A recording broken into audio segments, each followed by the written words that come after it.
Hi, அனைவருக்கும் வணக்கம். இன்றைக்கி இங்கே பாருங்கள், நான் குழம்பு வைக்கலான்னு சொல்லிட்டு தேங்காய் உடைச்சதையும் பார்த்து ஷாக் ஆகிட்டேன். தேங்காய் பூ இன்னும் 4-5 நாள் விட்டுருந்தா கொஞ்சம் பெருசாக இருக்குமோ என்னன்னு தெரியல. நான் ஃப்ரிட்ஜுக்குள்ளே தான் அதிகமாக தேங்காய் வச்சுருப்பேன். இந்த தேங்காய் வாங்கி கிட்டத்தட்ட 2-3 வாரம் இருக்கும். நான் சரி அப்புறமேல எடுத்துக்கலான்னு சொல்லிகிட்டே விட்டுட்டே இருந்தேன். பார்த்தா தேங்காய் பூவே எடுத்துருச்சு. செம்மையாக இருக்குது. இதை ஓப்பன் பண்ணி பார்ப்போமா எப்படி இருக்குன்னு. ஓப்பன் பண்ணி பார்ப்போம். செம்மையாக இருக்கும். நான் சாப்பிட்ருக்கேன். இங்கே பாருங்கள்,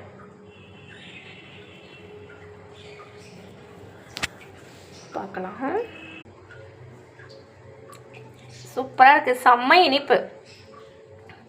யாரெல்லாம் தேங்காய் பூ சாப்பிட்ருக்கீங்கன்னு சொல்லுங்கள். அது இந்த மாதிரி தேங்காய் வாங்கி வச்சு தானாக வளர்ந்ததை யாரெல்லாம் வீட்டில் சாப்பிட்ருக்கீங்கன்னு எனக்கு கமெண்ட்ஸை சொல்லுங்கள். ஓகே, பாய்.